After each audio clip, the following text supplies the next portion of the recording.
Alors, peut-être juste avant de parler de la notion de nutrition, rappeler, comme ce qu'on a vu dans les derniers webinaires, que les principales pathologies qui sont surreprésentées en fait chez les populations habitant en quartier prioritaire politique de la ville, on avait des pathologies liées à la nutrition qui étaient davantage présentes, comme les maladies cardiovasculaires, le diabète, l'obésité. Vraiment, on a une problématique importante de ces sujets-là sur les quartiers prioritaires politiques de la ville, une problématique également de santé bucco-dentaire, une santé mentale et un bien-être psychique qui va être plus dégradé chez les habitants des quartiers prioritaires politiques de la ville, et également une prévalence plus importante de maladies infectieuses. Donc après ce petit constat, peut-être juste revenir sur cette notion de nutrition. On entend bien un ensemble, la nutrition comme un ensemble des comportements qui concernent l'alimentation et l'activité physique. Et ces derniers constituent des déterminants de maladies chroniques telles que les maladies cardiovasculaires, le diabète et l'obésité. Et ces pathologies sont en lien avec les conditions socio-économiques des personnes. Et donc là, on retrouve vraiment ce concept d'inégalité sociale et territoriale de santé qui vont avoir une répercussion sur la prévalence des pathologies, sur les pratiques et sur les comportements. Alors, quelques données clés sur la santé-nutrition au niveau national. Donc, on a, selon l'OMS, la sédentarité causerait 2 millions de décès par an dans le monde environ et serait la cause de nombreuses pathologies chroniques. L'inactivité physique est la cause de 5% des cardiopathies coronariennes, 7% du diabète, 9% des cancers du sein et du côlon rectum. Donc, c'est vraiment une problématique importante.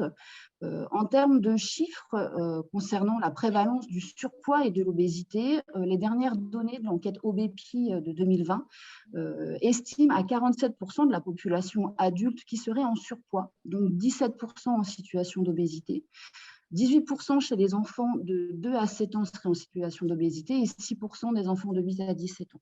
Et on vous a mis la cartographie des régions où on voit en fait ce gradient nord-sud quand même qu'on retrouve beaucoup sur les données de santé, où on voit que le nord de la France est particulièrement concerné par une prévalence de l'obésité, notamment la Normandie, puisqu'on a une prévalence de près de 20% en fait de la population adulte qui est en situation d'obésité contre 17% au niveau national. Alors, selon les dernières données du baromètre de l'activité des pratiques physiques et sportives de l'INJEP et du CREDOC, on sait également qu'on a 34% des Français et 37% des Françaises qui n'ont pas pratiqué au cours des 12 derniers mois d'activité physique, aucune activité physique. Donc voilà quelques données au niveau national.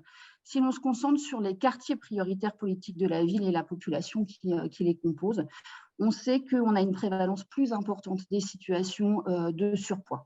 On a un écart de près de 10 points en fait, entre les personnes qui habitent en quartier prioritaire politique de la ville et les personnes des autres quartiers de l'unité urbaine qui englobent ce quartier prioritaire. Donc là, on a un écart plus important. On a une prévalence de l'obésité qui va être plus importante, particulièrement chez les femmes.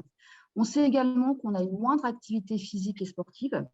On a à peu près 20 points de moins en fait en termes d'activité physique et sportive. On a également une moindre consommation de fruits et de légumes chez les habitants des quartiers prioritaires politiques de la ville. Donc, c'est lié à des caractéristiques individuelles, mais également lié à l'environnement, notamment avec la disponibilité de certains produits alimentaires qui est mis en avant par les habitants des quartiers prioritaires politiques de la ville. Et on a également des constats d'insécurité alimentaire qui sont plus fréquents chez ces personnes.